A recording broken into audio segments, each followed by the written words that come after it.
Tarde, Maésia. Boa tarde a todos os servidores aqui presentes. Boa tarde aos estudantes. A Kelvin, que está fazendo aqui a interpretação. Quem mais aqui? A gente está vendo. Bom, se tiver mais alguém, algum público externo também, sejam todos bem-vindos a mais um evento, né, dentro da 5ª Semana da Inclusão e da Diversidade. Então, já estamos no 3º dia do evento, né, já dando aquele gostinho, já que amanhã encerra com a live, então já está dando aquele gostinho de quero mais, e não só, né, por isso, mas também pelas discussões, pelos debates, por tudo que a gente tem aprendido, e certamente vamos aprender hoje com a professora Maísa. Seja bem-vinda, professora. Um abraço a todos. Vamos ter aqui um excelente momento de aprendizado. Bem, boa tarde a todos. Então, sejam todos muito bem-vindos à 5ª Semana de Inclusão e Diversidade do Campus Monteiro. Parabenizar a todos e desejar uma ótima tarde, um ótimo evento, né? Como o professor Abraão já colocou, a gente já está com aquele gostinho, né, de quero mais, né? Reforça aí o convite para que amanhã possam aí participar do encerramento da nossa live às 18 horas no canal do YouTube, tá bom? E vamos aproveitar. Seja muito bem-vinda, né? Fiquem à vontade e vamos aproveitar essa tarde. Um abraço.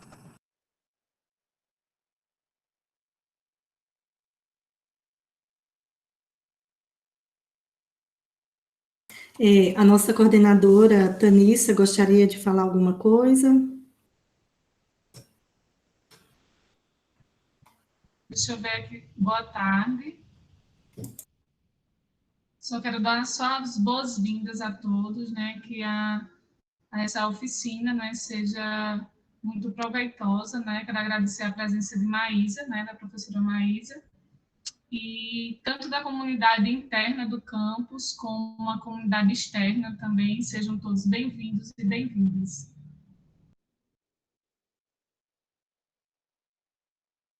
Certo, então, boa tarde, né, a toda a comunidade, né, aos nossos queridos alunos, né, ao pessoal também de fora.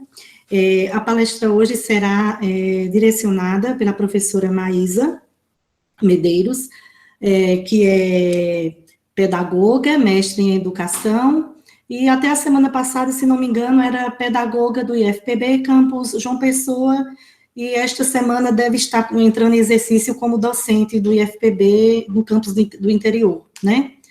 Então, boa tarde, Maísa, seja bem-vinda, e a palavra agora é sua.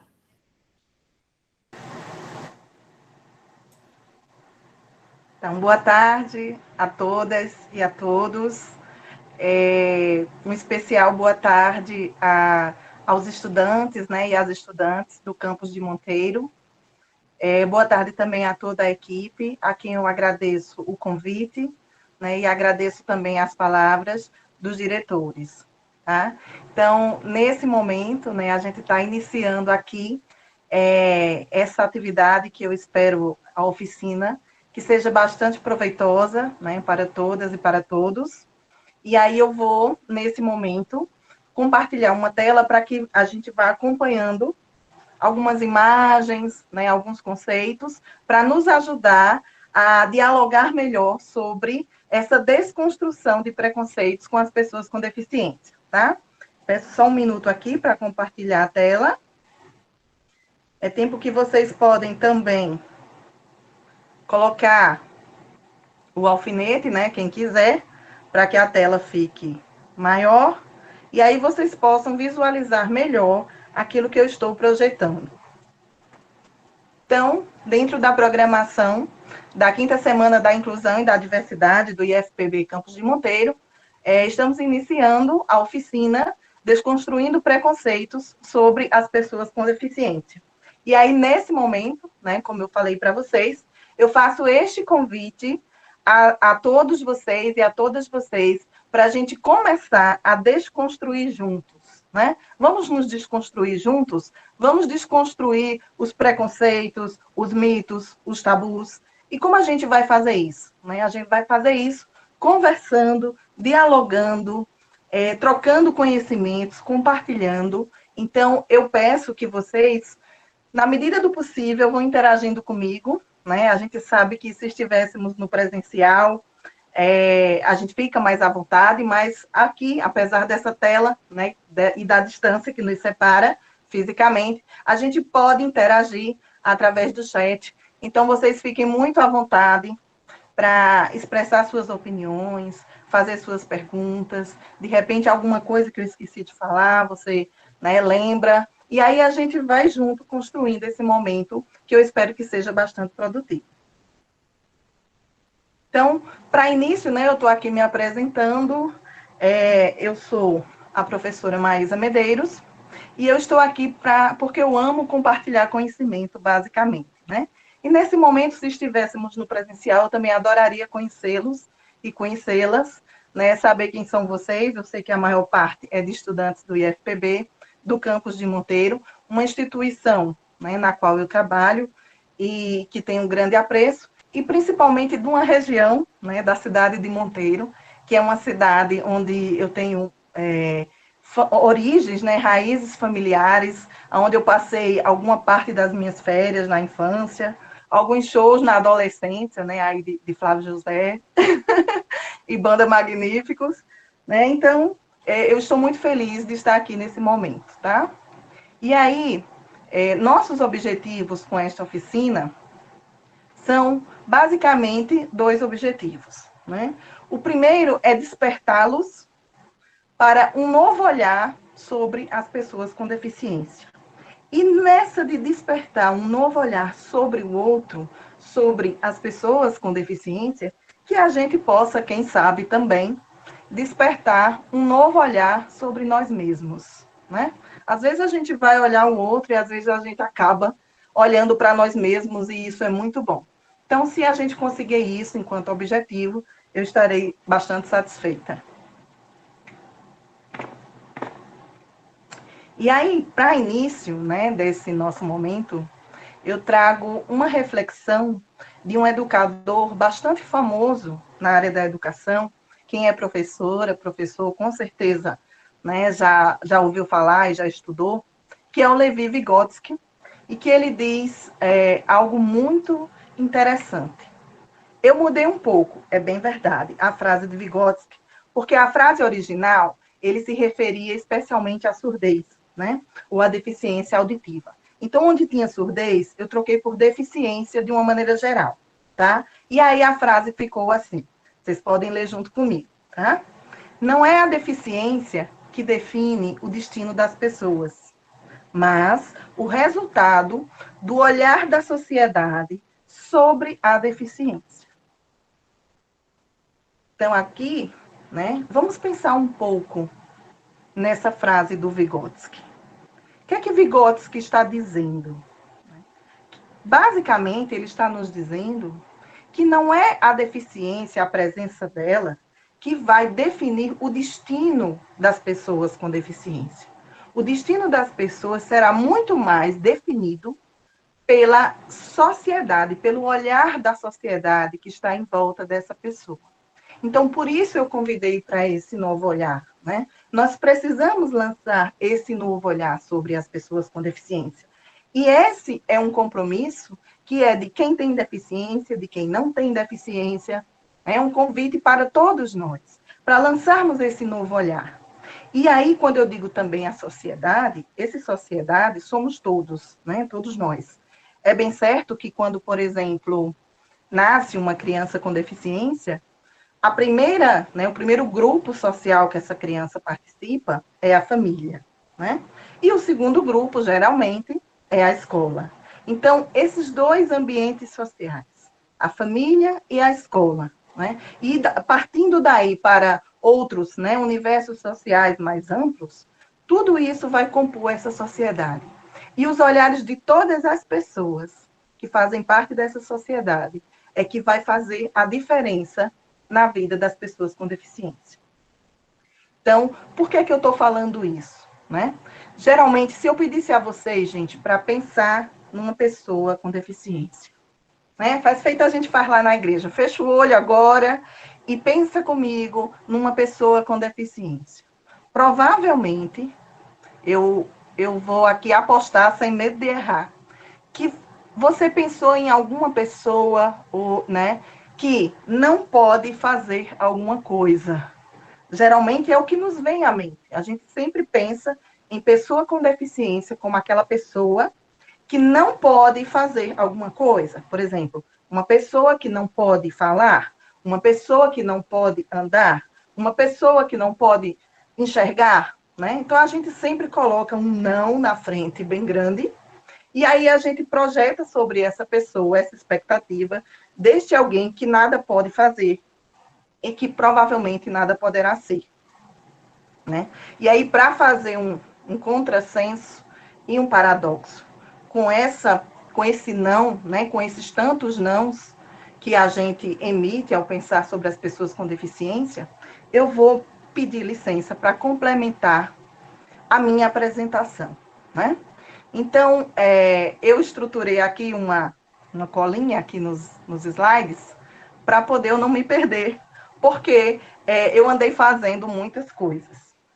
E aí eu fiz uma listinha, né? Então, por exemplo, eu sou graduada em Direito aqui pela Universidade Federal, sou licenciada em Pedagogia, sou especialista em Supervisão Escolar, mestre em Educação, tem mais. Professora concursada da Rede Municipal de João Pessoa, aqui de João Pessoa, analista de reforma agrária do INCRA, já fui por 8 anos, professora de várias faculdades particulares, aqui de João Pessoa, e, né, como o Maese apresentou, pedagoga do IFPB por muitos anos, e mais recentemente, agora, exatamente nessa semana, entrando em exercício como professora do IFPB Campus Princesa Isabel.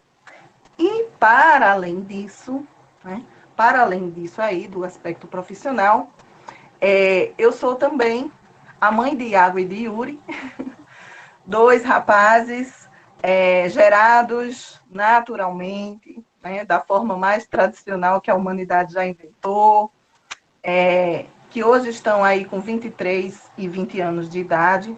Sou companheira do Wilson, meu esposo, e pessoa com deficiência. Então, eu trouxe, como vocês não estão me vendo aqui inteira, basicamente estão me vendo, né? Só aqui dos ombros para cima. Eu trouxe uma fotografia, onde eu estou aqui, dentro desse círculo vermelho, né? É uma fotografia de um momento de trabalho, onde estavam todos os coordenadores de curso de uma faculdade privada aqui de João Pessoa. E aí, nessa faculdade, eu tive, né, a experiência de ser coordenadora do curso de pedagogia, então eu estava ali representando o curso de pedagogia, e ali estou eu, né, uma pessoa amputada, eu tenho uma amputação do membro inferior esquerdo, ou melhor dizendo, da perna esquerda, né, como a gente fala, e tenho uma marcha condicionada ao uso de muletas, que, em palavras mais simples, significa que para andar eu preciso usar muletas, então eu estou aí com as minhas muletas cor-de-rosa, como vocês podem ver nesta imagem. Tá? Então, feita esta apresentação completa, agora, nesse slide, eu quero voltar um pouquinho, né, nessa história. Antes de fazer tudo isso aí que eu coloquei nessa lista, e só lembrando, gente, não é com nenhum intuito, né, de me exibir de maneira nenhuma, mas de mostrar que é possível que as pessoas com deficiência, quando elas têm oportunidade, elas podem ocupar os espaços que quiserem, elas podem escolher a profissão que elas sonharem, né, e que elas podem realizar muitas coisas, embora elas não possam fazer algumas coisas. É sempre assim. Tem algumas coisas que nós não podemos, mas tem uma infinidade de coisas que nós podemos. Então, eu quero voltar um pouquinho e dizer que, na verdade, tudo isso começou bem lá atrás, com uma criança, né? Lá exatamente em 1975, que é essa criança que está nessa cadeira, né? Que sou eu aí aos 4, 5 meses de idade, e que não nasceu com deficiência, e aqui é algo que eu já compartilho com vocês, talvez todo mundo saiba disso, mas de repente, se alguém não sabe, Algumas deficiências são congênitas, porque as pessoas nascem com ela, e algumas outras deficiências são adquiridas. No meu caso, foi uma deficiência adquirida a partir de um acidente de trânsito, né, que me atingiu e que teve que amputar a minha perna esquerda. Eu não tenho nenhum tipo de dificuldade, já aproveitando para dar, né, a dica, afinal a oficina é para isso. Eu particularmente, isso é muito de cada pessoa, eu particularmente não tenho nenhuma dificuldade de falar sobre o que aconteceu, né? Essa é uma curiosidade muito comum quando uma pessoa conhece outra e essa outra tem uma deficiência. Muita gente, acho que quase todo mundo fica curioso. Até eu fico. Não precisa se sentir, né, constrangido de ficar curioso. Todos nós ficamos. É normal do ser humano a curiosidade de saber o que foi que aconteceu. A dica que eu dou, gente, é só ter bom senso. Você não vai lançar uma pergunta dessa para uma pessoa que você não conhece, que você tem intimidade, que você não estabeleceu nenhuma relação, e aí você já parte para perguntar algo que é particular, né, da vida da pessoa. Dá um tempinho, conhece melhor a pessoa, faz amizade primeiro, como a gente diz, né? Porque por meio dessa amizade, dessa relação, você vai sentir se aquela pessoa tem abertura, se ela está te dando abertura para isso.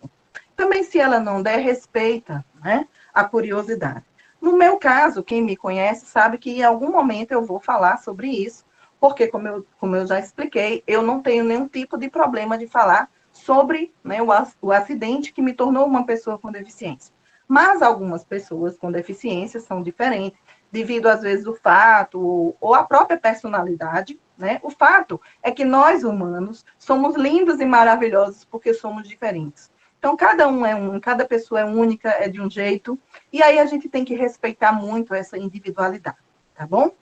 Então, adiantando aqui essa pessoa, né, a partir do momento em que aconteceu esse acidente e que eu me tornei uma pessoa com deficiência, eu posso dizer que ali, né, iniciaram 2 processos simultâneos em que um retroalimenta o outro, né? O primeiro processo é o processo de aceitação, que é um processo individual. É um processo de mim comigo mesma, né? Porém, esse processo, ele pode ser muito ajudado a partir de um outro processo, que é social, que é a inclusão. E que depende muito do meio em que você vive. Então, a gente não pode esquecer que mesmo que você, né, menino, menina, moça, rapaz, jovem, senhor ou senhora, que está me ouvindo, mesmo que você não seja uma pessoa com deficiência, você é o outro de alguém com deficiência. Então, você também faz parte, né, desse meio onde ela vive. Então, o que custa contribuir nesse processo de inclusão social? O processo de aceitação dele ou dela vai ser individual, como eu falei. Mas o processo de inclusão que é social, ele vai contribuir no processo, ele pode ajudar ou ele pode atrapalhar. Ele vai, com certeza, interferir no processo de aceitação. Então, quando esses 2 processos caminham juntos, a gente pode dizer que, né, que vai dar certo. A gente pode ter esperanças de que aquela pessoa, né, vai evoluir, vai chegar num estado que a gente chama de superação, né? Às vezes as pessoas chamam as pessoas com deficiência, como eu, como pessoas que são exemplo de superação. Eu não gosto muito dessa expressão exemplo de superação, porque parece que a vida da gente virou um compromisso apenas de mostrar a superação aos outros, né? Quando, na verdade, a gente tem várias vertentes na nossa vida, várias dimensões para cuidar, e às vezes até algumas dimensões em que a gente não é lá um grande exemplo, né? Porque, afinal de contas, a gente é como todo mundo. Mas, voltando aqui aos processos, então eu quero frisar a importância desse processo de inclusão social. E aí eu trouxe essa fotografia, que é uma fotografia muito importante, porque ela expressa exatamente a inclusão, né? Como assim, professora Maísa, a inclusão? Essa foto, gente, eu tinha ali por volta dos 5, 6 anos de idade, numa cidade do interior, onde vocês sabem, né, como são fortes os desfiles de 7 de setembro. E aí, nessa ocasião, gente, todo mundo da escola ia desfilar, né, ou marchar, exatamente tudo que eu não podia fazer, né? Eu não posso marchar. Então, a minha mãe, muito sabiamente, eu digo que ela já sabia o que era inclusão, antes mesmo de surgir a palavra inclusão, né? Hoje bastante falada, mas ela já praticava essa inclusão social. E ela quis me inserir exatamente nesse evento social que era o desfile de 7 de setembro. E aí ela fez um arranjo, né, muito criativo de pegar o carro do meu pai com o meu irmão dirigindo e improvisar e transformá-lo neste lindo carro alegórico, né, no qual eu estava ali desfilando com a fantasia, representando as baianas, né, me parece. Então, assim, isso é inclusão, é um esforço pela inclusão, para que a pessoa não fique excluída, para que a pessoa participe, né? E aí, claro, precisa de uma adaptação. Eu não poderia simplesmente marchar, né? Seria impossível para a minha condição. Mas eu poderia participar do desfile no carro alegórico, como eu fui. Então, as adaptações, elas são necessárias. Desculpem. Aqui uma outra dimensão da inclusão social, gente, fundamental, que é a inclusão educacional. Como eu falei, depois, né, da escola, depois da família, né, dos amigos, da vizinhança, desse universo mais micro, mais íntimo, a gente provavelmente vai, e aí eu fico muito feliz quando vai, né, eu hoje, com o meu olhar de professora, eu confirmo a importância que a educação, que o ambiente escolar, que a escola, de uma maneira geral, tem na vida das pessoas. Então, incluir-se na escola, estar na escola no primeiro momento, quando se é criança, adolescente, né, e jovem, se preparando para, posteriormente, uma inclusão no mercado de trabalho, enfim, aonde a pessoa queira ir, ela começa desse período de escola. Então, essa fotografia eu estou com o uniforme, né, da escola que eu estudava, e com uma bicicleta, que era basicamente o meu meio de transporte, por incrível que pareça. Muita gente se surpreendia pelo fato de eu conseguir andar de bicicleta, mas eu andava com bastante desenvoltura e a bicicleta era o meu meio de transporte para ir à escola, né? E ainda dentro desse processo, eu resumi aqui nesse slide agora, a questão de todo um conjunto, além da inclusão social, da inclusão educacional, né, do direito à acessibilidade, e essa acessibilidade, ela vai, né, ter a ver com o romper de várias barreiras, e aí a pessoa com deficiência vai encontrar barreiras arquitetônicas, né, e ela precisa dessa acessibilidade, das barreiras atitudinais, ela precisa das atitudes, que as atitudes mudem, que as barreiras sejam retiradas, que a tecnologia seja chamada, se for o caso, principalmente as tecnologias assistivas. O que são as tecnologias assistivas, né? As tecnologias assistivas são aqueles objetos, né, aqueles utensílios, aquelas ferramentas, aqueles equipamentos, enfim, que vão dar o suporte necessário para que o estudante ou a pessoa com deficiência possa estar em condições melhores e de mais igualdade e de acesso, né, seja ao conhecimento, aos espaços. Então, por que eu coloquei essa fotografia aí, por exemplo? Quando eu estou falando de tecnologia assistiva, no meu caso, que é uma amputação, basicamente, a minha locomoção, ou ela vai ser com uma prótese, como é o caso aí nessa fotografia, vocês veem que eu estou com, né, faz alguns anos já, e eu estou com uma prótese, né, a famosa perna mecânica, né, mas que hoje em dia, depois de algum tempo, eu optei mais pelas muletas. Então, perna mecânica, muleta, óculos, lupa, aparelho auditivo, né? Enfim, são exemplos de tecnologias assistivas que podem ajudar a pessoa com deficiência a atingir esse estado que eu coloquei aqui embaixo, entre aspas, de superação, né? Que eu prefiro chamar de transgressão, pois é muito mais que superação, é transgressão mesmo. Por que transgressão, professora? Porque quando nós, pessoas com deficiência, né? Ocupamos esses espaços sociais, ocupamos espaço no mercado de trabalho, ocupamos a escola. Nós, mais do que superando, nós estamos transgredindo, porque nós estamos transgredindo uma ordem estabelecida, né, na sociedade, de que aquele não é nosso lugar, de que nós não deveríamos estar ali. E isso eu falo para toda a diversidade, na verdade, né? Para além das pessoas com deficiência, a gente sabe que existem muitas outras pessoas fora dos ditos padrões da sociedade, como, por exemplo, né, as pessoas negras, as pessoas da comunidade LGBTQIA+, as pessoas com deficiência, as pessoas gordas, inclusive, né? Enfim, uma diversidade imensa que, quando ocupa um espaço, passa a transgredir um padrão tradicional imposto pela sociedade, né? Então, continuando aqui na minha fala, quando eu falava sobre as tecnologias assistivas, sobre as adaptações, sobre direitos, eu estava falando basicamente de garantir uma coisa chamada equidade.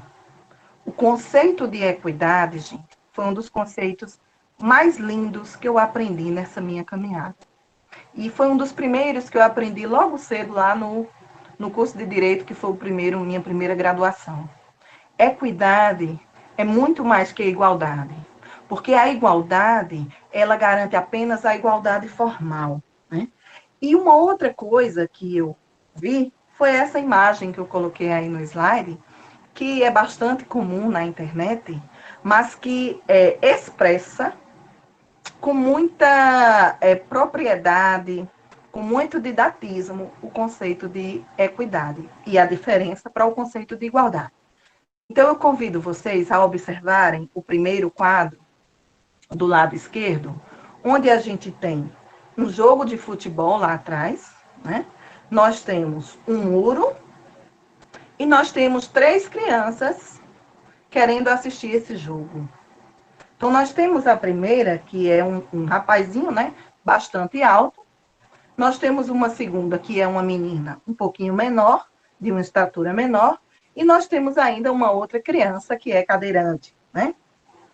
E aí, o que acontece? Pelo princípio da igualdade, que é aquele princípio constitucional, que está lá na Constituição Federal, artigo 5º, dizendo que todos são iguais perante a lei, o princípio da igualdade somente, ele garante, ele estaria sendo representado aí, melhor dizendo, por este muro. Porque o princípio da igualdade diria o seguinte, ó, o jogo está lá, né? O jogo está lá acontecendo, o muro está aqui, mas o muro é igual para todo mundo, o muro não é diferente, o muro é o mesmo, né? Eu estou garantindo que todos têm um muro da mesma altura, e aí cada um se vire para assistir. Então, o que acontece, gente? Basicamente, só o menino mais alto, o primeiro, está conseguindo assistir. A menina está ali naquele limiar, né? Perde um lance, não vê outro. E o menino cadeirante não está conseguindo ver nada. Então, agora a gente passa a analisar o segundo quadro, o quadro da equidade. O que é que foi feito aí? Você vê que muitas vezes a equidade nem é tão difícil de conseguir. Basicamente, o banquinho, né, que estava para o garoto que já era alto, que nem precisava de banquinho, foi compartilhado aqui com a menina, que estava em desvantagem porque era mais baixinha, ela agora está sobre 2 banquinhos, né? E para o menino cadeirante foi construído uma pequena rampa, simples, fácil de ser construída, e agora as 3 crianças estão tendo o acesso ao jogo. Então, com equidade, gente, eu poderia dizer que equidade é igualdade com justiça. Porque quando eu faço equidade, eu atinjo a justiça, né? Agora sim está justo para todos. Aquele outro de simplesmente dizer, ó, o muro está aí, o muro é igual para todo mundo, não serve a equidade. O que serve à equidade são essas ações que os teóricos vão chamar de ações afirmativas, que são essas atitudes de mudança, de adequação, de adaptação, de flexibilização, e que vão permitir, de fato, que a igualdade aconteça, né? Que atinjamos a equidade, que é a igualdade com justiça. Então, quando eu falo tudo isso, eu agora, eu posso dizer que eu tive todo esse processo de inclusão, de tecnologias, né? Algumas eu tive acesso, a equidade, as adaptações. Mas agora, gente, eu lanço essa pergunta que está aqui nesse slide. Vocês já imaginaram o que será que teria acontecido comigo se eu tivesse nascido em outra época histórica, né? Ou em uma outra família, ou em uma outra sociedade? Então, vamos lá. Por exemplo, se eu tivesse nascido na pré-história, sabe o que teria acontecido? Vamos ver aí comigo? Na pré-história, os indivíduos das tribos praticavam a trepanação, que era uma abertura do crânio, com o objetivo de libertar o corpo dos espíritos malignos, daqueles que apresentavam certas desvantagens, como, por exemplo, uma amputação. Então, se eu tivesse nascido na pré-história, né, eu ia ser tida como uma pessoa que tinha um espírito maligno, e provavelmente eles iriam serrar o meu lindo crâniozinho, né? Eu estou brincando, mas é uma outra época, é uma outra cultura, né? Era uma outra sociedade, e aí não havia ciência, não havia nenhum tipo de informação que permitisse com que essas pessoas tivessem um outro olhar, né? Uma atitude diferente desta, e aí eles entendiam que cortando o crânio, eu creio que as pessoas provavelmente morriam, até pela condição, né, em que elas viviam, porque eles estavam tentando liberar essas pessoas daquilo que eles acreditavam que fossem espíritos malignos. Querem ver numa outra época? E se eu tivesse nascido na antiga China? Como é que será que seria o meu destino, né? Então, na antiga China, quem matava uma criança seria punido, né? Isso estava escrito nos códigos de direito, né? Entretanto, quando uma criança recém-nascida é deformada, a morte não será considerada crime. Vocês entenderam, né? Se matasse uma criança, a pessoa seria punida. Mas se essa criança tivesse alguma deficiência, que eles chamavam de deformidade, então praticamente estava permitida que essa criança fosse morta. Poderíamos tentar outro lugar. Quem sabe na Grécia Antiga, né? Como é que seria o destino? Como é que era o destino das pessoas com deficiência na Grécia Antiga? Bom, na Grécia Antiga, como está aí no slide, em Esparta especialmente, né, na cidade-estado de Esparta, as pessoas com deficiência física ou mental eram consideradas sub-humanas. E existia uma lei onde todo recém-nascido passaria por um exame, né, do Conselho dos Anciãos, e se essa criança lhes parecesse feia, disforme ou franzina, né? Então, eles tomavam essa criança da família e eles iam para um lugar chamado Apotetai, que era um abismo, e eles jogam numa cadeia de montanhas, de onde a criança era arremessada para a morte, né? Podíamos tentar outro lugar agora. E se eu tivesse nascido na Idade Média? Né? Bom, constam, né, os historiadores, tudo isso aqui é com fonte histórica, gente. Os historiadores contam que nos antigos mapas medievais, né, onde começaram as primeiras expedições para conhecer outros lugares, buscar novos territórios, quando essa equipe expedicionária chegava no novo território, era comum fazer um mapa. E nesse mapa eles registravam tudo que eles viram, né? Quem foi na frente conta para quem vem depois o que é que encontrou por lá. E aí, havia registros nesses mapas de dizeres desta forma aí que está no slide. Aqui existem monstros. E isso era motivo de terror, né, naqueles povos daquelas regiões, porque eles já iriam aterrorizados para esse lugar, e aí a atitude era de perseguição, de morte e de muita violência, né? Além do que alguém colocou aí, também não iria servir exatamente, né? Esparta era uma cidade que tinha uma cultura da guerra, e as pessoas com deficiência também, as crianças especialmente, eram vistas como pessoas inúteis que não iriam servir à guerra, né? E aí não iam ser úteis para aquela sociedade. E o que será? Será que mudou alguma coisa após o cristianismo, né? Então, Se eu tivesse nascido na era cristã, após, né, a vinda de Cristo. Então, na era cristã, ali no início da era cristã, a Igreja Católica passa a ter um grande poder, né? E as pessoas com deficiência continuavam sendo perseguidas, tidas como pessoas hereges ou possuídas por espíritos malignos ou ainda endemoniadas, né? Possuídas pelo próprio demônio. Nessa linha aí da era cristã, eu registro também aqui de uma maneira breve, algumas pessoas eram tidas como os bobos da corte, né? Então provavelmente as pessoas com alguma deficiência intelectual, às vezes combinada com uma outra deficiência física, né? Formando aí uma deficiência múltipla, eram tidas como bobos da corte, algumas eram levadas como atração circense num negócio chamado Circo dos Horrores, que era um costume que havia na época, mostrar, né, coisas bizarras, como a gente chama hoje, e muitas pessoas com deficiência iam servir de atração nesses circos, né? Ou então ainda, gente, um destino de castigos, no entendimento de que o castigo físico iria purificar aquela pessoa, né? Muitas delas eram motivo de vergonha para a família, e a família praticamente praticava o abandono. Isso com, vamos dizer assim, com a concordância da sociedade, né? E aqui eu trago nessa imagem um famoso personagem que é o Corcunda de Notre Dame, aí um personagem de um livro inicialmente, mas que já foi, né, já foi para o cinema, tem filme, tem desenho animado, enfim, tem uma série de obras, né, de arte relacionado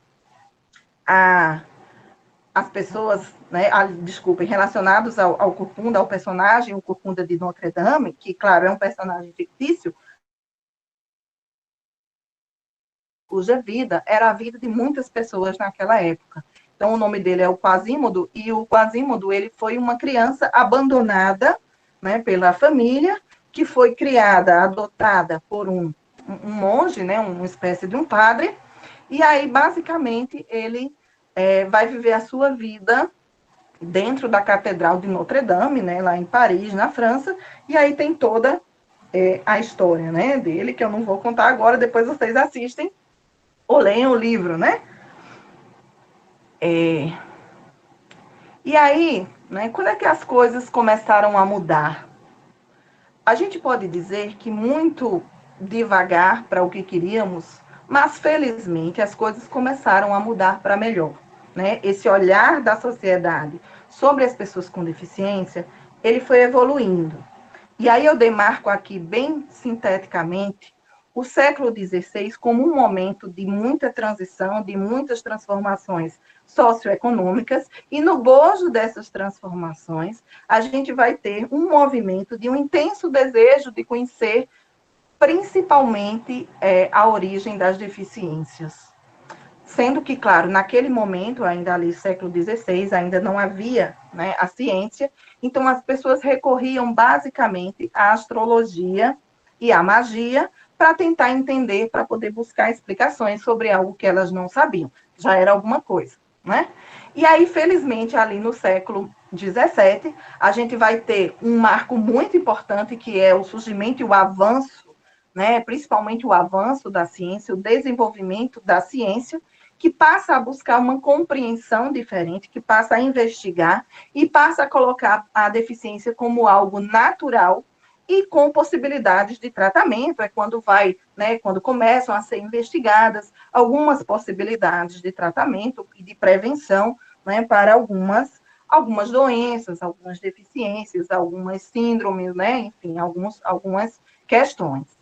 Demarco aqui agora, juntando o século XVIII e o século XIX, como séculos em que ocorreu uma ampliação, né, de várias áreas do conhecimento, voltadas à questão da deficiência, e que isso foi favorecer e foi dar na institucionalização do ensino especial. Infelizmente, um ensino ainda segregado. O que é segregado?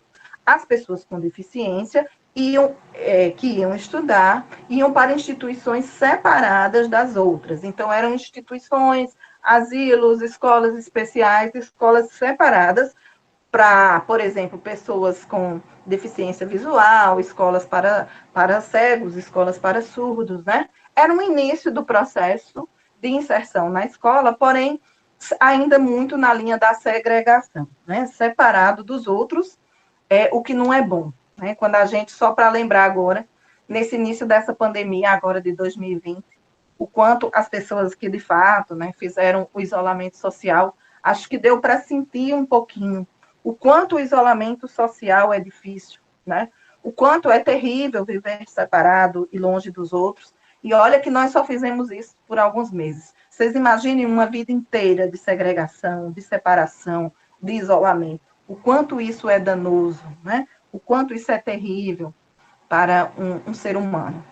E aí vamos ter no século XX, já mais recente, o início, finalmente, de uma luta contra essa segregação das pessoas com deficiência, demarcando esse início dessa luta, e a luta pelo início da educação inclusiva, que é, de fato, né, uma educação em que as pessoas com deficiência estão juntas das outras.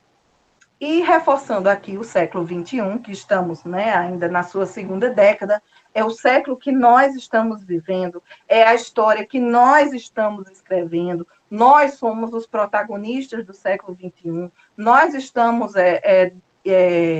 escrevendo essa história, e aí nós estamos num momento de evolução das tecnologias assistivas, e aí todo esse avanço da tecnologia, ele é muito favorável, porque ele trouxe, né, e está trazendo, e traz o tempo todo muitos avanços, muitos equipamentos, muitos programas de computadores, enfim, uma série de melhorias nas próteses, nas órteses, né, nos aparelhos, que a tecnologia permite. E aí, o fortalecimento do paradigma, né? Paradigma é uma palavra que significa modelo, desse modelo de inclusão educacional e de inclusão social, que começou lá no século XX, mas que ainda está se fortalecendo, né? Ainda está se consolidando. E ainda o movimento pela diversidade e a luta anticapacitista. Aqui eu destaco desse último, né? Desse século XXI, que é o momento que estamos vivendo, a construção do paradigma da inclusão, então eu destaquei a palavra inclusão, eu destaquei a palavra diversidade e destaquei a palavra anticapacitista, né? E aí eu vou explicar bem rapidinho um conceito, né, de cada uma delas. O conceito de inclusão, eu explico com essa imagem porque é a melhor forma de você compreender. É só você comparar, né? Aqui você tem como fazer uma comparação bem visual. No primeiro quadrante superior do lado esquerdo, você tem a imagem da exclusão, onde as pessoas, né, aqui homens e mulheres, estão dentro desse círculo e as pessoas com deficiência estão fora do círculo. Esse ambiente poderia ser a escola, esse ambiente poderia ser a própria família, esse ambiente poderia ser o mercado de trabalho, enfim, elas estão do lado de fora. Passando para o segundo quadrante, a gente tem a imagem da segregação, que é aquela imagem construída lá que eu falei no último slide, em que nós tínhamos as escolas separadas, né? As escolas segregadas, as pessoas aqui num círculo e as pessoas com deficiência ali separadas num outro círculo. Na parte de baixo, do lado esquerdo, a gente vai ter agora a imagem da integração, que é uma transição entre a segregação e a inclusão, mas ainda, infelizmente, não é inclusão. A segregação seriam todos na mesma escola, porém, as pessoas com deficiência ainda separadas em salas e classes especiais, que ainda não é o ideal isso. Então, finalmente, a gente tem aí no último quadro a imagem da inclusão, onde todas as pessoas aqui com deficiência, sem deficiência, todas juntas e misturadas, como a gente diz. Isso aqui, de fato, é inclusão. Sobre o outro conceito, que é o conceito de diversidade, gente, eu trago aqui um conceito do dicionário mesmo, né, que eu gosto muito, que diz que diversidade é a qualidade, eu acho bacana, porque já começa com uma palavra maravilhosa, que é qualidade, né? É uma qualidade daquilo que é diverso, diferente, variado, né, variedade, ou conjunto variado, multiplicidade. E no sentido mais sociológico, diversidade é a diversidade étnica, racial, social, de orientação sexual, corporal, né? E aí, neste grupo da diversidade corporal, é onde a gente vai encontrar as pessoas fora do padrão e as pessoas com deficiência. Então, gente, diversidade é todo mundo. Somos todos nós, não é? Negros, deficientes, não deficientes, magros, gordos, altos, baixos, lésbica, gay, heterossexual, enfim, essa é a diversidade que nos constitui e que nos torna único enquanto, né, enquanto pessoa e enquanto grupo social, porque somos assim. Então, essa luta da diversidade é uma luta de todos, como eu reforço. É uma luta não só minha, não só de quem tem deficiência, mas é uma luta especialmente de quem não tem também. Porque se a gente não tiver esse trabalho com as pessoas que não são parte deste grupo, esse trabalho fica um trabalho meia-boca que não vai dar muito resultado. Tá? E aí, esse trabalho vai se consolidar num conceito um pouco mais recente, que é o conceito de capacitismo. Você já ouviu falar nessa expressão, nessa palavra, capacitismo?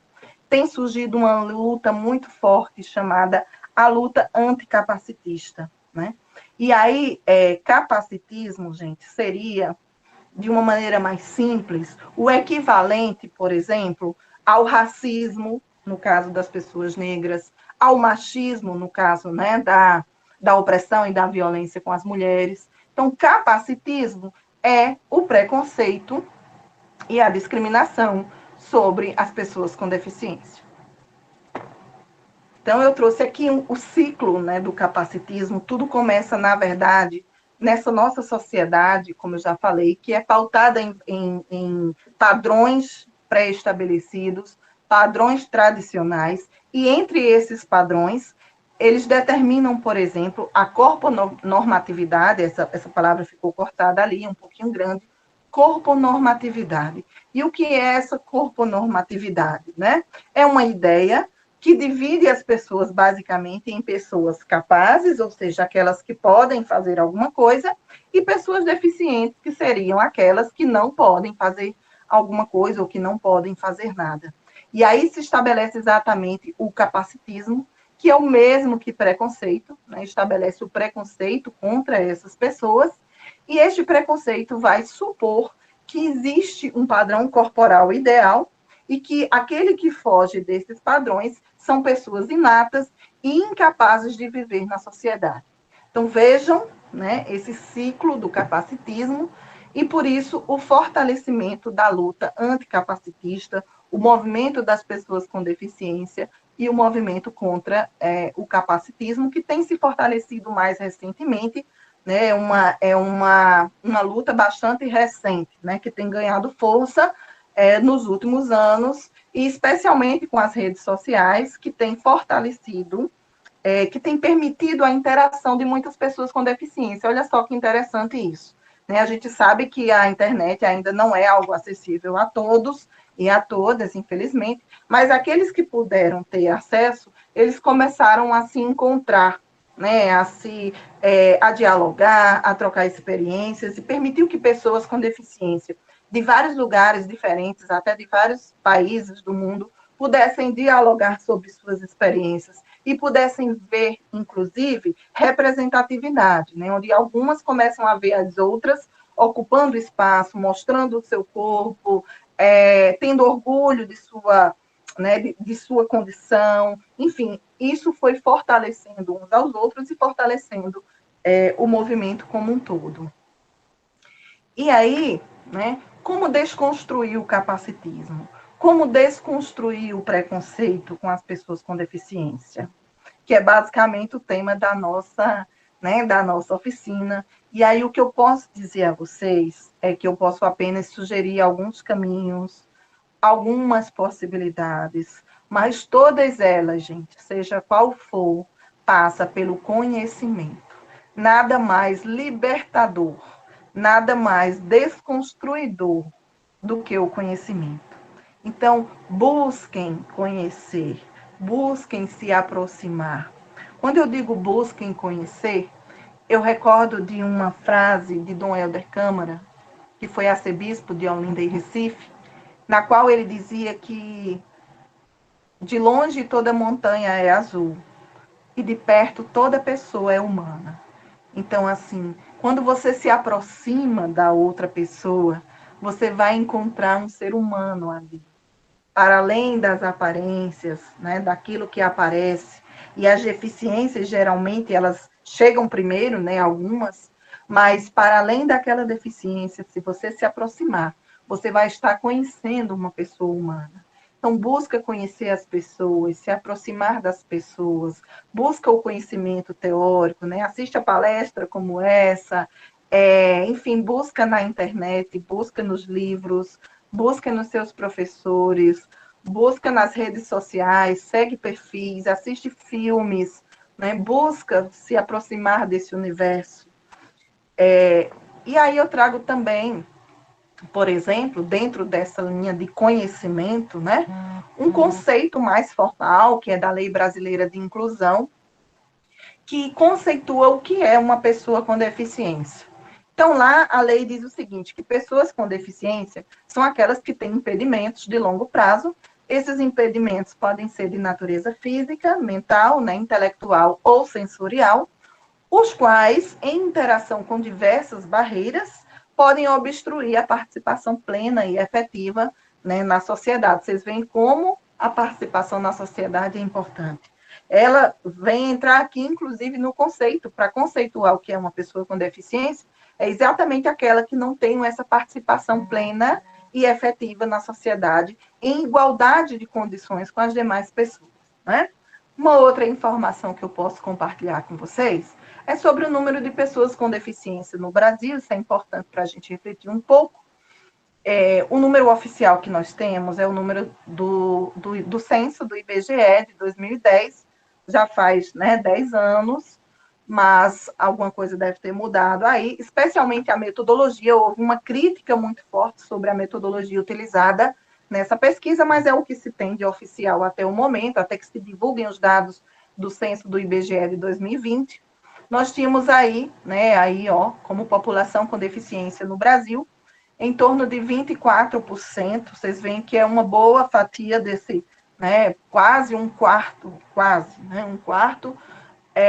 do total da população brasileira, o que equivale a 45,6 milhões de pessoas.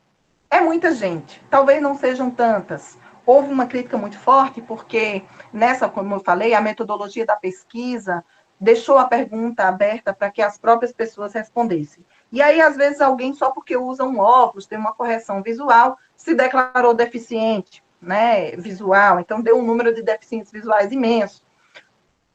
Enfim, houve alguns atropelos, mas, de alguma forma, talvez essa questão tenha compensado uma outra, que eu acredito que também deve ter acontecido, que é muito comum de acontecer, é que, às vezes, a família nega, ou a própria pessoa nega a sua deficiência.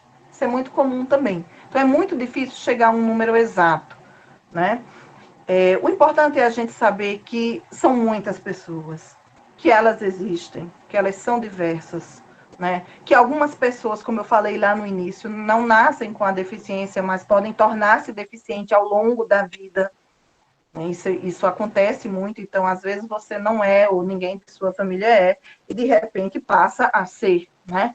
Então, assim, é algo que a gente precisa pensar como fato que existe, que não está tão distante, assim, né, da realidade, da nossa realidade. Uma outra informação bem legal é sobre os tipos de deficiência.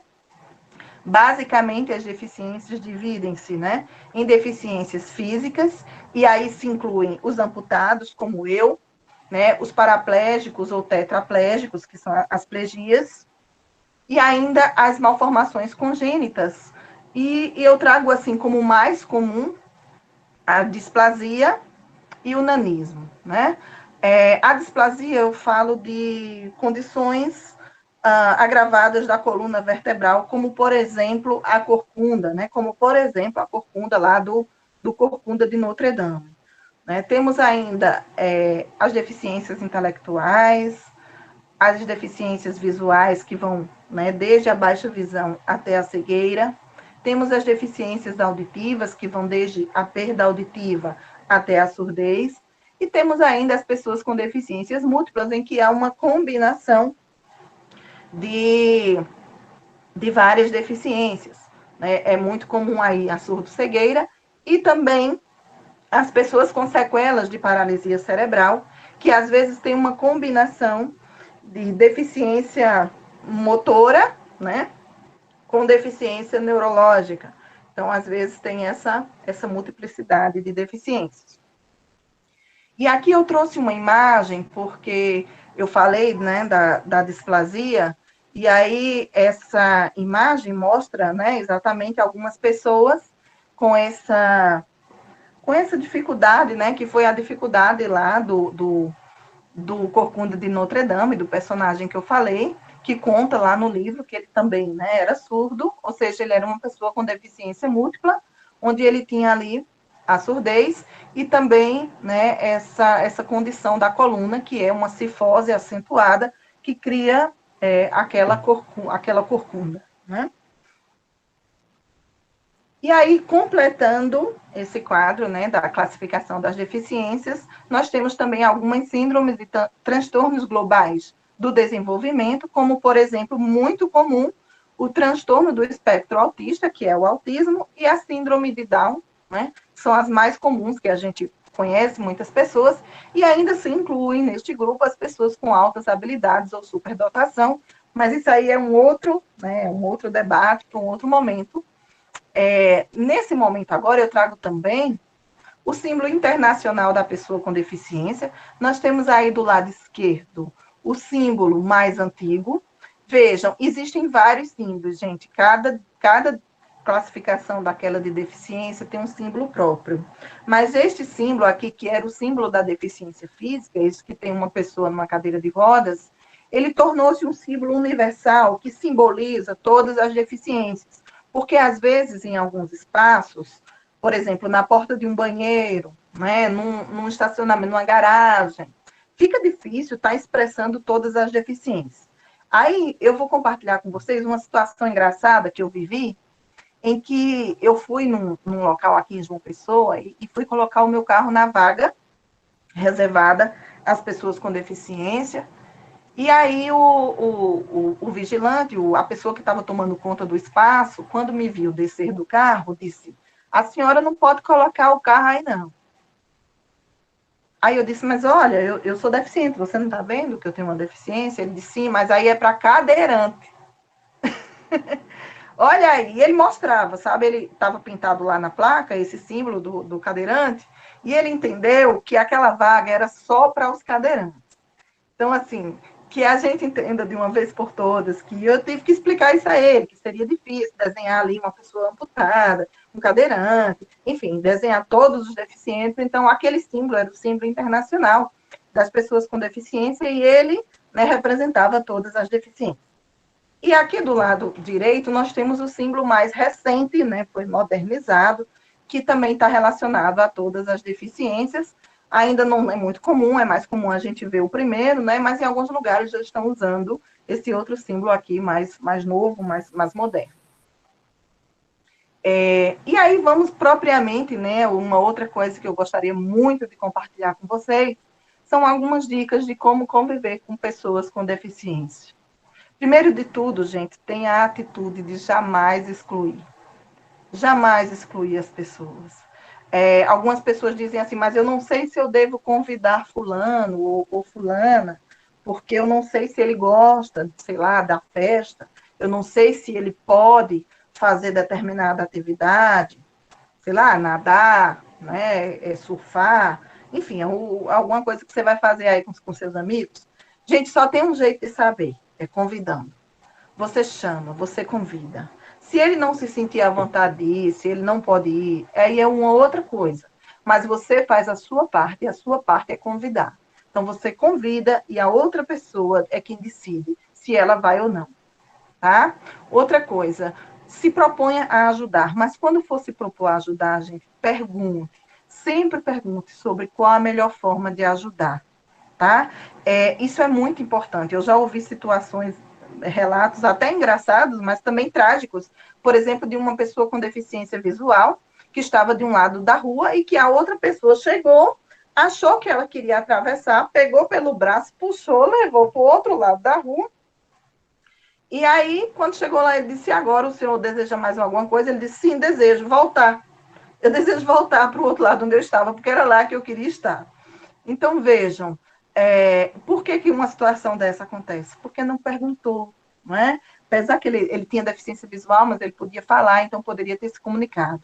Outra coisa, dirijam-se às pessoas. Vocês vejam, a minha deficiência é física, mas muitas vezes, algumas pessoas, quando vêm falar, querem falar comigo, se dirigem a outra pessoa que está do meu lado, a quem está me acompanhando, sejam meus filhos, ou meu esposo, ou meus amigos e amigas, ao invés de falar diretamente comigo, como se eu não fosse capaz, né, de entendê-la ou de falar com ela. Será que eu fui indelicado? Ou a pessoa... Isso. É importante, gente, perguntar. Perguntar não é ser indelicado, fica tranquila. Aqui apareceu rapidamente a pergunta e apagou, mas deu para entender que às vezes a gente tem o receio de ser indelicado, né? Mas oferecer ajuda não é ser indelicada. Porém, você precisa estar preparada que a resposta pode ser não.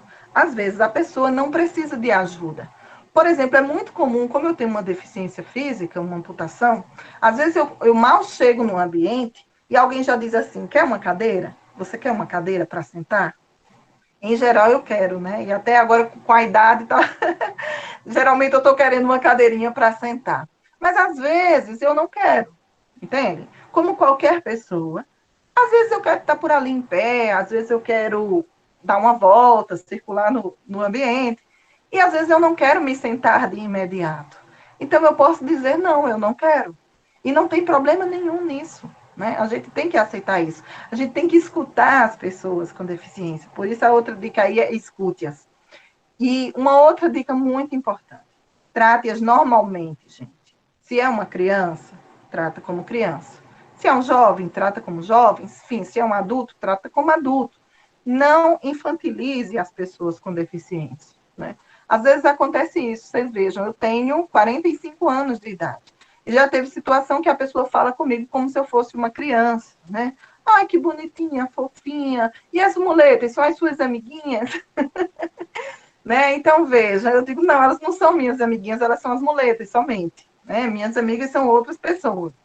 Então, assim, não subestime as capacidades das pessoas, né? Não foca, em primeiro lugar, só no que ela não pode fazer, como eu falei lá no início. Lembra que aquela pessoa tem uma limitação, precisa de uma adaptação, mas ela pode fazer outras coisas, às vezes coisas inimagináveis, né? Há uma infinidade de possibilidades. Então, não subestime, não vá logo julgando que aquela pessoa não pode fazer nada. E agora, uma dica importantíssima, gente. Não expresse pena, nem piedade inconveniente.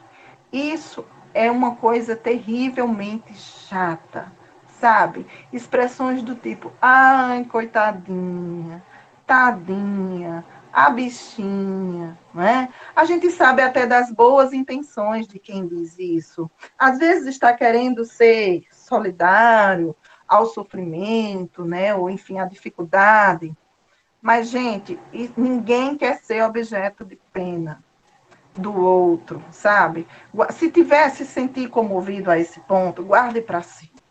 Por gentileza, guarde para si essa expressão de piedade e de pena, porque ela é muito inconveniente, né? Não façam aqueles comparativos também terríveis do tipo: ai, tão bonitinha, que pena que é deficiente. Isso é horrível de ouvir. Eu já ouvi muitas vezes, mas é horrível, né? Outro tipo: ah, você não tem cara de deficiente. Essa é péssima, mas acontece muito. Inclusive, às vezes, em situações muito engraçadas.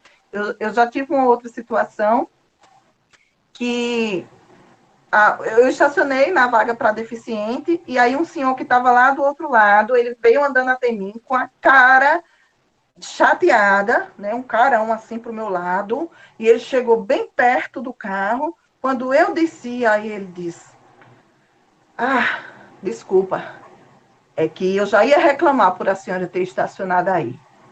Aí eu disse: não, mas eu estacionei porque eu sou deficiente. E ele disse: pois é, mas a senhora não tem cara de deficiente. Então, assim, ele, não sei como é isso, essa história de cara de deficiente que ele queria, que ele achava que tinha que ter, né? Então, assim, uma outra coisa que eu digo, gente, eduquem as crianças sem deficiência. A inclusão, de fato, ela só vai acontecer, principalmente a inclusão escolar, quando os professores, quem é professor aqui, quem é educador, faz um trabalho com as crianças sem deficiência para acolher as crianças com deficiência. As crianças precisam e podem ser educadas, né? Crianças são espontâneas, crianças são verdadeiras, e isso não é nenhum problema, pelo contrário, isso é maravilhoso. Mas crianças não podem ser ensinadas a ser preconceituosas. Eu diria que, né, eu tenho certeza que o preconceito ele é ensinado. A gente não nasce preconceituoso. Como disse Mandela, ninguém nasce odiando outra pessoa pela cor da pele ou pela deficiência. A gente não nasce, o preconceito ele é construído em nós, né? Em algum momento de nossa vida, ou em vários momentos de nossa vida, o preconceito vai sendo construído ali de uma maneira tão sutil que a gente não nota, quando a gente vê, ele já está construído. Isso é muito ruim, mas a notícia boa é que, se ele é construído, ele pode ser desconstruído. Se ele pode ser construído, ele também pode ser desconstruído. Então, vamos trabalhar nessa desconstrução. E, finalmente, vamos lutar junto com as pessoas com deficiência. Há muitas barreiras, e as barreiras jurídicas, por exemplo, existem alguns direitos, mas esses direitos, para se efetivarem na prática, né, eles precisam, é uma longa batalha. Daria uma outra oficina só para falar dos direitos das pessoas com deficiência que não são respeitados. Então, assim, vamos lutar juntos, né, por esses direitos. E aí, gente, finalizando mesmo, eu acho que eu até extrapolei o tempo, já agradeço a paciência de vocês. Eu trago aqui uma mensagem de considerações finais que eu escrevi, né, tentando resumir tudo isso. Desde quando eu mostrei ali as minhas conquistas, né, os trabalhos que eu fiz, os cursos que eu me formei, eu tenho consciência que a realidade da maioria das pessoas, e é uma consciência que eu tenho assim com muita tristeza, que a realidade da maioria das pessoas com deficiência ainda é muito difícil, né, que a luta pelo respeito e pelos direitos é grande e está só começando. Apesar de, nas últimas décadas, ter havido um aumento do crescimento, né, desse processo de inclusão social e de respeito à diversidade de uma maneira geral, né, foi se ganhando uma visibilidade, as pessoas com deficiência começaram a reivindicar os seus espaços e, principalmente, a possibilidade de participar das atividades, de serem mostradas, de serem observadas, de não precisar mais de se esconder, né, e de serem vistas como pessoas não apenas ou não frágeis ou inertes ou incapacitadas, mas sim como pessoas ativas, né, com pessoas com energia suficiente para desempenhar qualquer atividade, ainda que com as adaptações ou com algumas limitações, como qualquer outra pessoa, né? Afinal de contas, quem não tem limitações, né? Quem não tem as suas limitações? Pode não ser uma deficiência, mas pode ser algumas outras limitações. E aí, né, eu reitero aquilo que eu disse no início, é mais que superação, é transgressão mesmo o movimento, e nesse momento eu encerro esse momento agradecendo a todos e a todas que me ouviram até agora, e me coloco à disposição para os comentários de vocês, para alguma pergunta, alguma coisa que ficou, né, que eu tenha esquecido de falar, enfim, estou à disposição. Aqui também coloco meu e-mail e meu Instagram, né, Prof. Maísa Medeiros, para quem quiser, de repente, seguir lá, será muito bem-vindo e muito bem-vindo.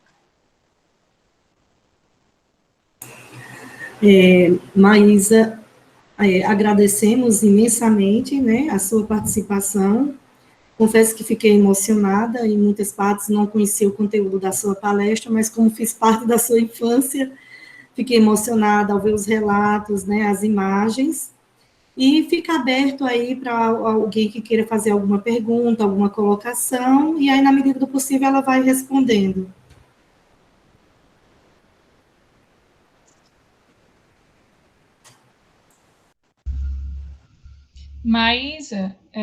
Maésia, tem uma pergunta de um estudante lá no chat.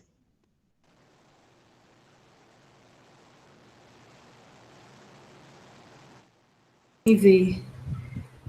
Não, esse estudante falou sobre a questão que ofereceu ajuda, mas aí ela falou no meio da palestra, ela leu ao mesmo tempo. Todas que estão aí, ela foi falando na medida que foram surgindo as perguntas. Mas agora tem uma pergunta nova. Como se aproximar para fazer amizades? Fico receosa. Pode se aproximar, gente. Como a gente se aproxima de alguém pela primeira vez, né? A gente sempre fica um pouquinho receoso quando vai conhecer alguém novo, não sabe meio que por onde começar, né? Que conversa puxar. Mas isso é como qualquer outra pessoa. É você colocar na sua mente, primeiro, que aquela pessoa é muito mais que a deficiência, né? A deficiência é só uma característica daquela pessoa, ela não é a deficiência, ela é uma pessoa com deficiência. Por isso, a expressão, né, esse nome, inclusive, é mais adequado, porque foca na pessoa, ela é uma pessoa. Ter deficiência é uma característica, né? Então, chega normalmente, chega como, né, como você chegaria em qualquer outra pessoa. Mais alguma pergunta?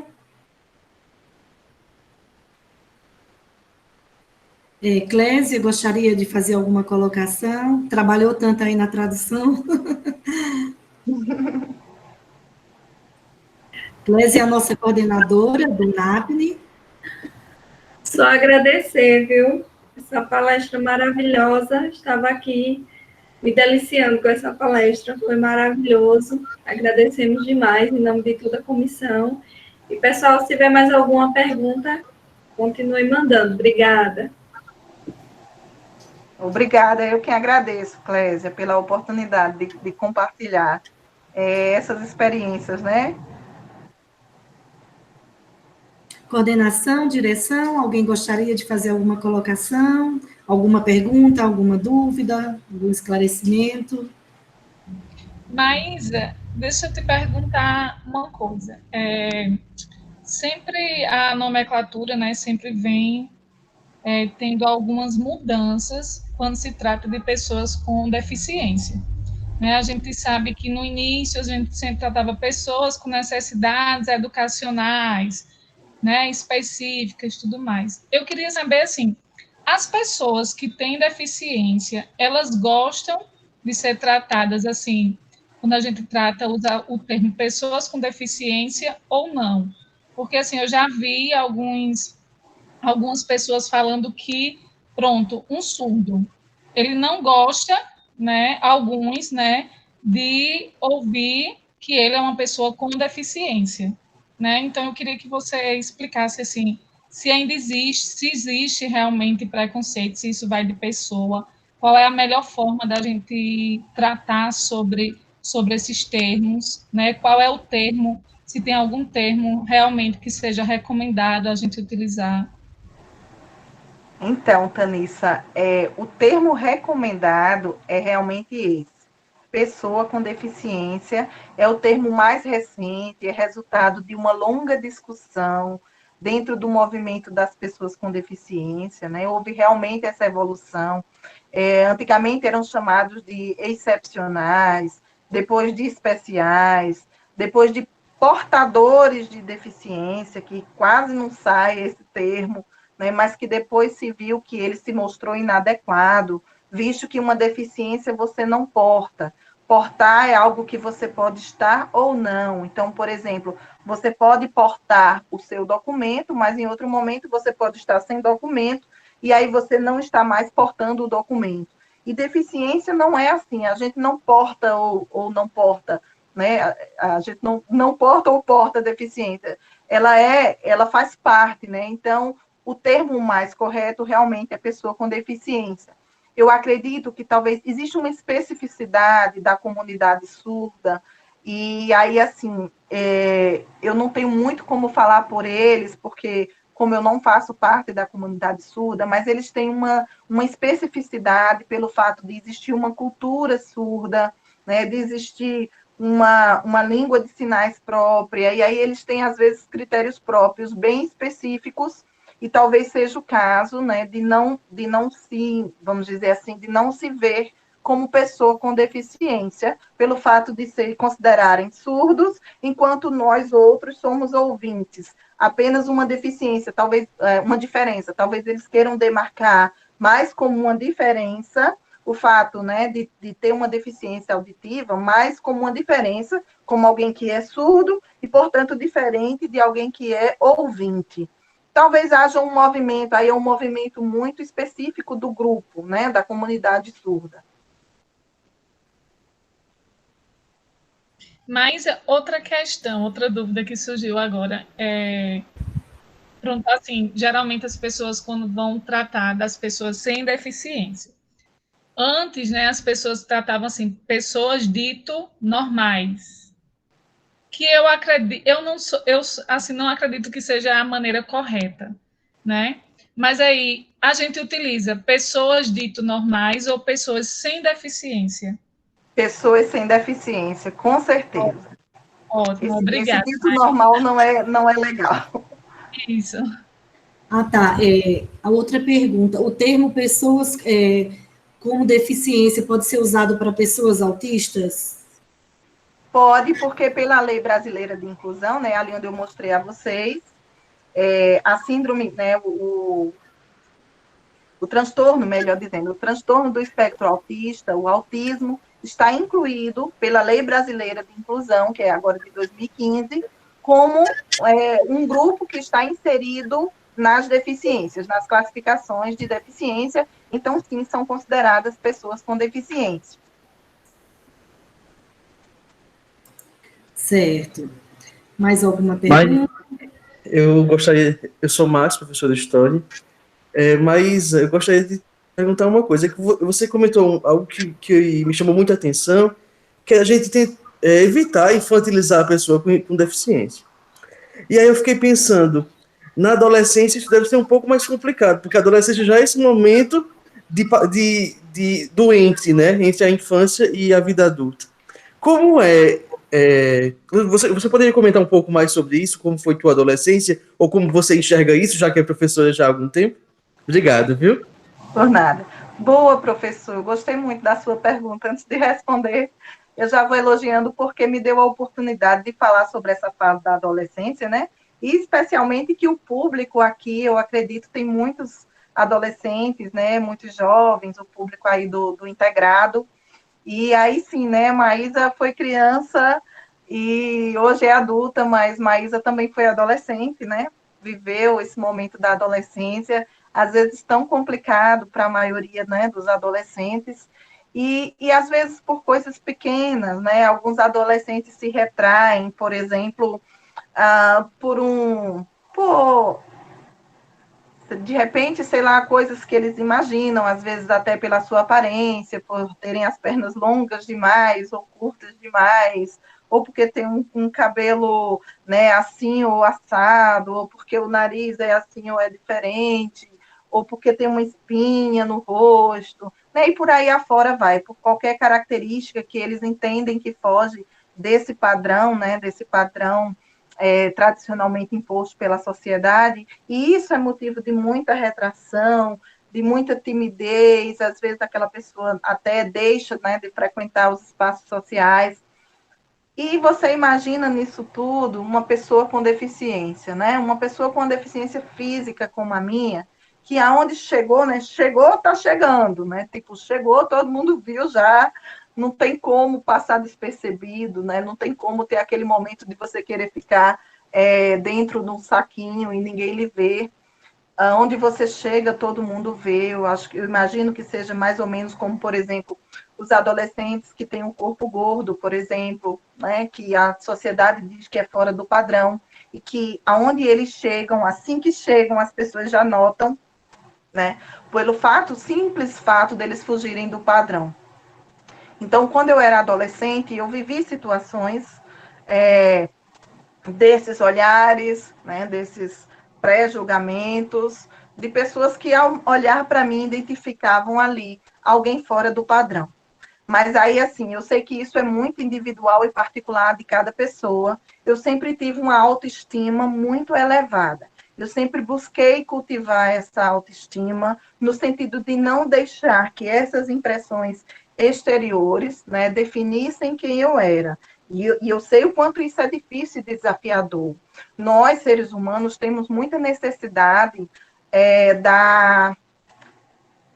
da confirmação do outro, né? Da aprovação, melhor dizendo, da aprovação do outro. Nós temos muita necessidade desse reconhecimento do outro, né? Eu digo que nós, por exemplo, se estivéssemos aqui no momento presencial, nós sempre estamos vendo os outros, né? Basicamente, nós que enxergamos, se não tivermos um espelho, a gente basicamente não se vê, assim, pelo menos o nosso rosto a gente não consegue ver, mas a gente está vendo os outros. Então, a gente tem muito essa questão de depender da aprovação do outro, e isso é muito forte. Se a gente deixar isso tomar uma proporção, né, grande, isso pode realmente impactar. Então, eu buscava trabalhar em mim este aspecto, para que o olhar do outro não dissesse sobre mim quem eu era ou quem eu deveria ser.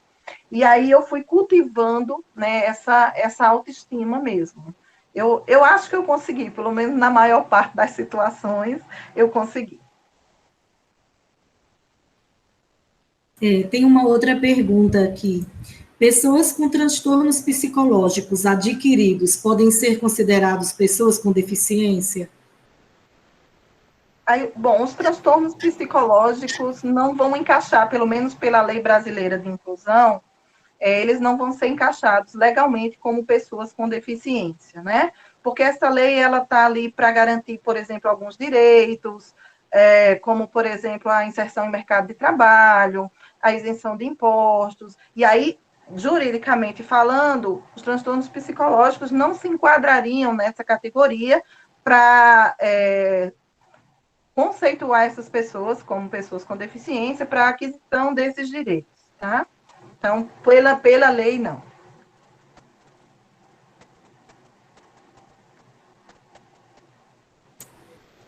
Alguém mais gostaria de fazer alguma colocação, algum questionamento?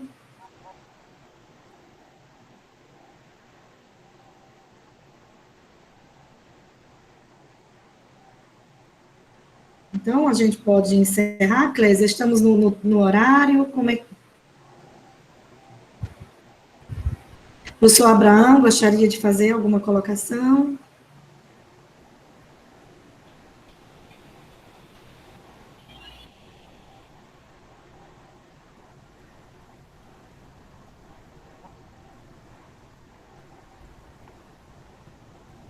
Professor, Acho que está sem áudio. Não estou lhe ouvindo, professor.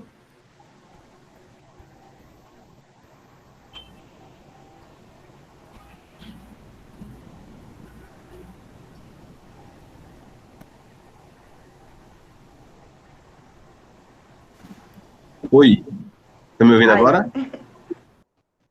Então, professor, só um comentário, em cima de uma fala que a senhora fez, que aconteceu comigo. Estava numa visita técnica, a gente foi aqui para Piranha, assim, Alagoas, uma visita técnica com uma turma, e chegou uma van com uma turma do IFAL, se eu não me engano, a turma do IFAL. E desce da van uma professora, né, da van, e quando eu vou, né, fazer um comentário, cumprimentar, uma coisa desse tipo, então eu percebi, né, que era uma pessoa trans. Mas fiquei naquela coisa da percepção, né? E aí eu estava com um outro colega, professor, do lado, e ele sentiu, né, que eu fiquei assim um pouco, sei lá, sem ele, como é que eu falo? Ele disse assim, olha, você fala o que você achar. Se ela não se sentir bem, ela vai lhe dizer.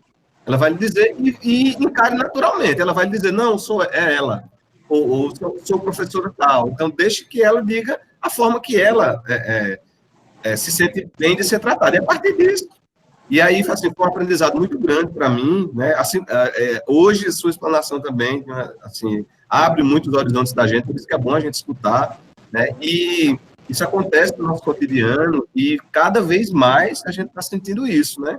E eu tenho sentido também que cada vez mais as pessoas têm se colocado à disposição de aprender, né? Nesse convívio. E aí, fazer uma referência da live, da abertura da Semana da Inclusão, onde se falou essa questão de se criar salas específicas, né? Voltar àquela coisa de ter salas, agora a lei está querendo fazer isso, e, na realidade, a gente não percebe que isso seja inclusão nunca, né? Nunca. Né? A inclusão é justamente o conviver com o diferente e aprender, né? E, reforçando o que foi dito aí também, quem é normal, né? Quem de nós é normal? Obrigado, professora. Foi muito bom lhe escutar hoje, viu? Obrigada, obrigada.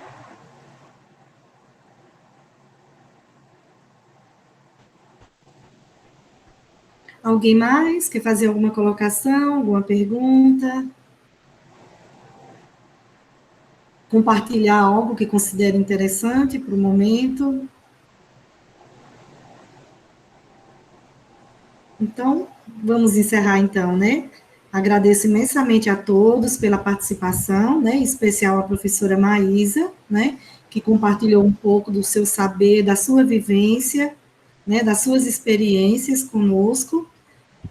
Confesso que fiquei, né, emocionada em muito tempo, que eu fiz parte da infância, né? A vida adulta nos afastou um pouco, mas a infância foi juntos. A minha mãe me incluiu nessa questão da acessibilidade dela. Ao lado da bicicletinha estava eu lá. Quando tinha escadas, ela tinha que pular da bicicleta e eu levava a bicicleta no colo até chegar lá em cima. E, né, eu fui aprendendo na prática, né? Nossa mãe foi pioneira nisso, né? E aí a gente acabou sendo cobaias positivas, né, da inserção dela. E agradeço a todos, e agradeço, né, a presença da professora Loreta e da professora Eliane. Obrigada pela participação. Gostariam de fazer alguma colocação também, professoras?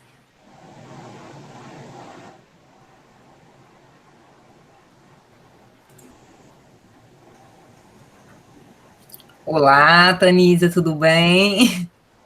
Eu estava aqui escutando a professora, né, retomando, inclusive, muitos estudos de anos, e foi maravilhoso te ouvir, não apenas as questões teóricas, quando a gente escuta e estuda e trabalha no chão da escola, na perspectiva da educação inclusiva, mas ouvir a partir da voz de uma pessoa com deficiência que, além das experiências sentidas cotidianamente na pele, também atua na luta por uma educação nessa perspectiva inclusiva. Então, assim, foi muito rico, foi muito bom também relembrar muita coisa que você foi trazendo.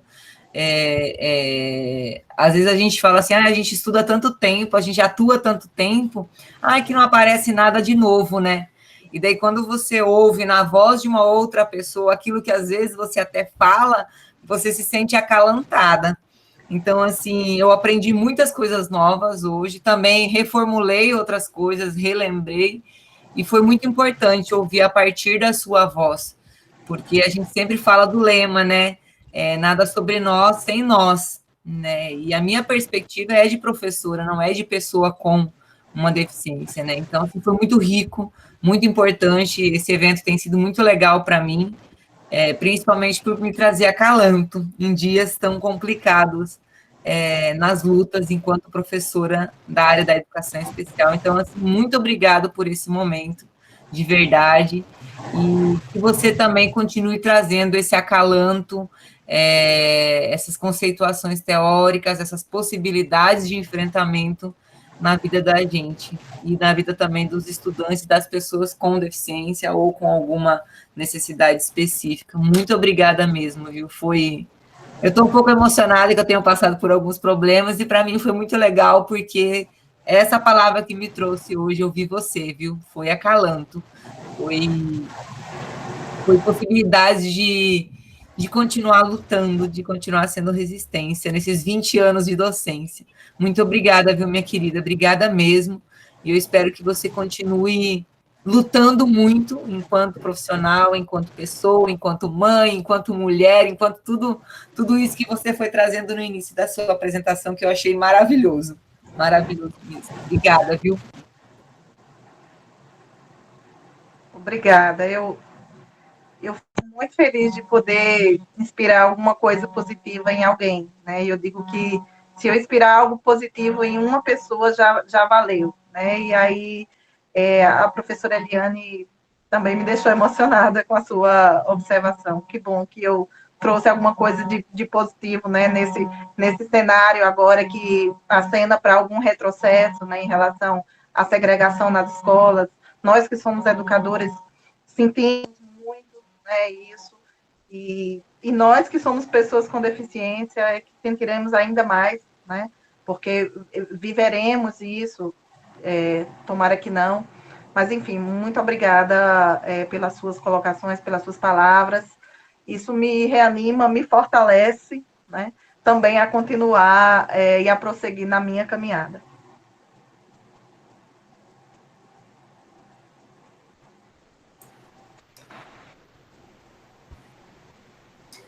Bom, obrigada a todos pela participação, né? Vamos encerrar nossas atividades por hoje. Amanhã ainda tem mais. A Tanissa gostaria de relembrar para todos o que teremos amanhã.